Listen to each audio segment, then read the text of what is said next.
ಅವನಿಗೆ ಬಿಟ್ಟು ಕೊಟ್ಟ. ಆತ ಅನುಭವದಿಂದ ರಾಜಕಾರಣ ನಿಭಾಯಿಸಲಿ ಎಂದು ಎಲ್ಲಿಯೂ ಮಧ್ಯಪ್ರವೇಶಿಸದೆ ಅಧ್ಯಯನದಲ್ಲಿ ಮುಳುಗಿಬಿಟ್ಟೆ. ಮಗು, ನನಗೆ ನಿನ್ನ ಮನಸ್ಸೆಲ್ಲ ಅಡಿಗೆ ಮನೆಯಲ್ಲಿ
ಪ್ರಾಕ್ಟೀಸ್.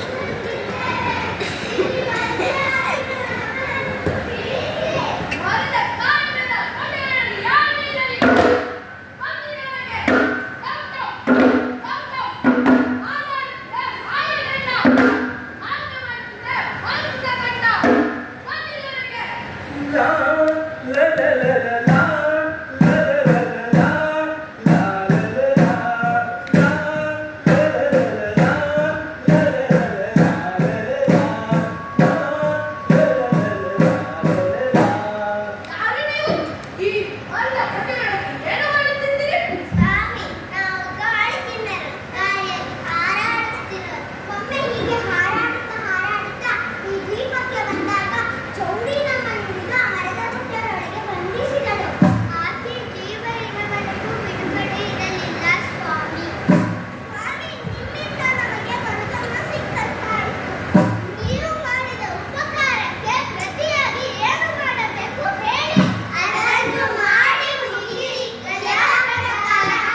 ಪವಾಡವಿದ್ದರೆ ಪ್ರಭು, ನಮ್ಮ ಮಾಡಕ್ಕೂ ಮಾಡಗಿಲ್ಲ, ನಾವು ಬದುಕುತ್ತೇವೆ.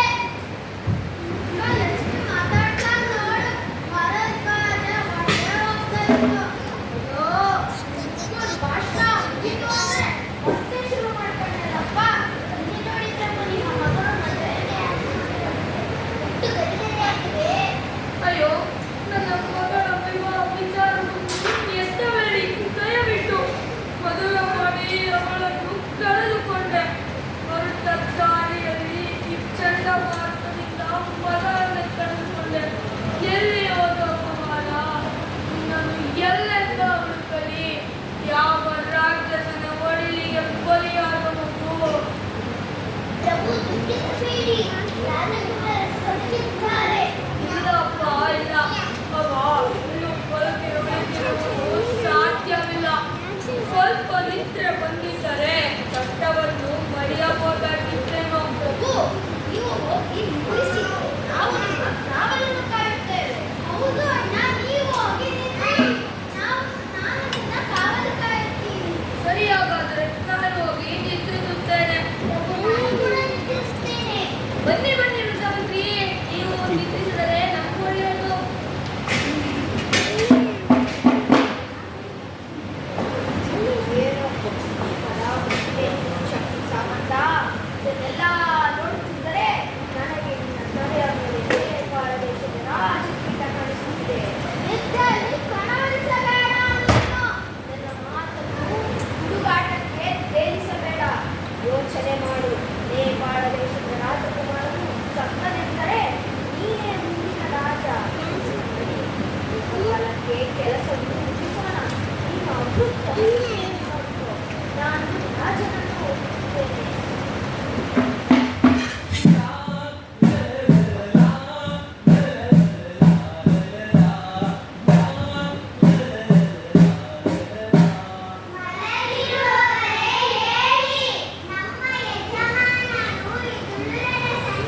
ಹಾಗೇನುತ್ತೀಯಾ?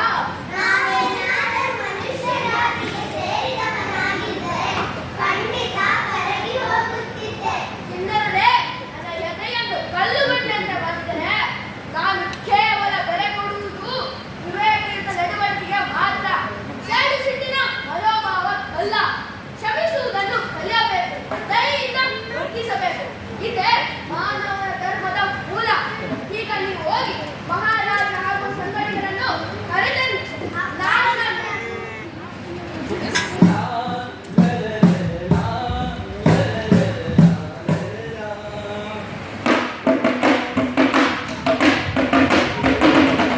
ಹೇಳು ಮಹಾರಾಜ, ಹೇಳು. ಪ್ರಭು, ನನ್ನ ನೋಡಿ ಎಷ್ಟು ಸಂತೋಷವಾಯಿತು. ಗೆಳೆಯ, ನಿನ್ನನ್ನು ಹೇಗೆ ಮರೆಯಲಿ? ನೋಡು ಮಹಾರಾಜ, ನೋಡು. ನಿನ್ನೆದುರು ಇಲಾನಿನ ದೊರೆ ಮಂತ್ರಬುದ್ಧಿ ನಿಂತಿದ್ದಾನೆ. ಏಕೆ ನಮ್ಮಲ್ಲಿಗೆ ಕಷ್ಟವಾಗುತ್ತಿದೆ? ನಿಮ್ಮೆಲ್ಲರಿಗೂ ಈ ದ್ವೀಪಕ್ಕೆ ಸ್ವಾಗತ, ಸುಸ್ವಾಗತ. ಹೇಳು ಹೇಳು, ನೀನು ನಿಜವಾಗಿಯೂ ರಾಜ ಮಂತ್ರಬುದ್ಧಿಯೇ? ನೀನು ಬದುಕಿ ಉಳಿದಿದ್ದು ಹೇಗೆ? ಈ ದ್ವೀಪಕ್ಕೆ ಬಂದದ್ದು ಹೇಗೆ? ನಮ್ಮೊಳಗೂ ಇಲ್ಲೇ ಮುಳಗಿ ಹೋಗಿತ್ತು. ನಾನು ನಿನ್ನನ್ನು ಕಂಡದ್ದು ಇಲ್ಲೇ. ನನ್ನ ರಾಜ್ಕುಮಾರ ಕಳೆದು ಹೋಗಿದ್ದು ಇಲ್ಲೇ. ಮಹಾರಾಜ, ನಿನ್ನ ಶೋಕ ನೋಡಿ ನನಗೂ ಸಂಕಟವಾಗುತ್ತದೆ. ಆದರೆ ಯುದ್ಧವನ್ನು ತಾಳ್ಮೆಯೊಂದೇ ದಾರಿ. ರಾಜ ಮಂತ್ರವತಿ, ನಿನ್ನನ್ನು ರಾಜ್ಯದಿಂದ ಓಡಿಸಿದ ನನ್ನಂತ ಒಬ್ಬ ದುಷ್ಟನೊಂದಿಗೆ ಎಷ್ಟು ಸಭ್ಯತೆಯಿಂದ ಮಾತನಾಡುತ್ತೀನಿ. ನನ್ನ ಪಾಪ ನನ್ನನ್ನು ಸುಳಿದಿದೆ. ನೋಡಿ, ನಾನು ನನ್ನ ಬಗ್ಗೆ ನಾಚಿಕೊಳ್ಳುವಂತಾಗುತ್ತಿದೆ. ರಾಜ ಮಂತ್ರಬುದ್ಧಿ, ನಿನ್ನ ರಾಜ್ಯವನ್ನು ನಿನಗೆ ಹಿಂತಿರುಗಿಸುತ್ತೇನೆ. ಮಹಾರಾಜ ದುಃಖಿಸಿದರು. ಏನೋ ಕೇಳುಗಾಲ ಆಗಬಾರದು, ಹಾಗೆ ಹೋಗಿ. ನೀನು ಚಿಂತಿಸು. ನೀನು ನನ್ನ ರಾಜ್ಯವನ್ನು ಹಿಂತಿರುಗಿಸುತ್ತೇನೆ ಎಂದೆಯಲ್ಲ. ನಿನ್ನ ಲಾಟರಿ ಬದಲಾವಣೆಗೆ ನನಗೆ ಸಂತೋಷವಾಗುತ್ತಿದೆ. ಮಹಾರಾಜ, ನಿನಗೊಂದು ಅಮೂಲ್ಯವಾದ ಬಿಡುಗಡೆ ಇದೆ. ಮಕ್ಕಳೇ, ಬನ್ನಿರಿ. ನೀವೆಲ್ಲ ಬದುಕಿದ್ದೀರಿ? ನಿನ್ನನ್ನು ನಾನು ಜೀವಂತವಾಗಿ ನೋಡುತ್ತಿಲ್ಲ ಎಂಬ ಸತ್ತು ಹೋಗಿತ್ತು. ಏನಾಶ್ಚರ್ಯ? ಇಷ್ಟೊಂದು ಎಲ್ಲಿಂದ ಓ, ಇವರೆಲ್ಲ ಆ ಚಂಡಮಾರುತಕ್ಕೆ ಸಿಕ್ಕಿದವರು. ಇವರು ಬದುಕಬೇಕೆಂದು ಹಂಬಲಿಸುತ್ತಿದ್ದೆಯಲ್ಲ, ನೋಡು, ಎಲ್ಲರೂ ಬದುಕಿ ಉಳಿದಿದ್ದಾರೆ. ಇವರೆಲ್ಲ ಆ ಬೆಳಕಿನವರು. ಈಗ ಜನರು ಎಲ್ಲ ಬದುಕಿ ಉಳಿದಿದ್ದಾರೆ. ಕುಮಾರ, ಈ ಹುಡುಗಿಯರು ಅಪ್ಪ, ಇವರು ಮಂತ್ರಬುದ್ಧಿಯ ಮಕ್ಕಳು. ನನಗೆ ಹೊಸ ಜೀವ ಕೊಟ್ಟವರು. ಪ್ರಿಯೆ, ದೊರೆ ನನ್ನ ತಂದೆ. ನೇಪಾಳ ದೇಶದ ಮಹಾರಾಜ ಅಪ್ಪ, ಇವರೆಲ್ಲ ಯಾರು? ಓ, ನಾನು ಹೇಳುತ್ತಿದ್ದನಲ್ಲ, ನನ್ನಿಂದ ನನ್ನ ರಾಜ್ಯವನ್ನು ಕಬಳಿಸಿದವನು ಯುಕ್ತಿ ಸಾಮಂತ, ನಿನ್ನ ಚಿಕ್ಕಪ್ಪ. ಹಾಗೂ ಇದುವರೆಗೆ ತಲೆಯಾಡಿಸಿ ನನ್ನ ಅಣ್ಣನ ಸಿಂಹಾಸನಕ್ಕೋಸ್ಕರ ನನ್ನ ಅಣ್ಣನ್ನೇ ಕೊಲ್ಲಲು ಹೊರಟವನು. ನಿನ್ನ ಈ ಚಂದ ಜನರಲ್ಲಿ ಇಂಥವರು ಇದ್ದಾರೆ. ಓಕೆ, ಎಲ್ಲರೂ ರಾಜರುಗಳೇ. ಅಪ್ಪ, ಸಾಕು. ನೀವು ಹೀಗೆ ಕೂಗಿದರೆ ನನ್ನಿಂದ ಕೇಳಲು ಸಾಧ್ಯವಾಗುವುದಿಲ್ಲ. ಕ್ಷಮೆಯ ಪಾಠ ಹೇಳಿಕೊಟ್ಟವರು ನೀವು. ಈಗ ಅದನ್ನೆಲ್ಲ ಕ್ಷಮಿಸಲಾರೆಯಾ? ಹೇಳಿ ಕೇಳಿಗಳು ಯಾರು? ಒಬ್ಬ ನನ್ನ ಚಿಕ್ಕಪ್ಪ, ನನ್ನ ಸ್ವಂತ ತಮ್ಮ ಮುದ್ದಪ್ಪ, ನನ್ನ ರಾಜಕುಮಾರನ ಚಿಕ್ಕಪ್ಪ, ಮಹಾರಾಜರ ತಮ್ಮ. ಅಲ್ಲವೇ ಅಪ್ಪ, ಚಿಕ್ಕಪ್ಪ ನಿನಗೆ ದ್ರೋಹ ಮಾಡಿದೆ ಎನ್ನುತ್ತಿ.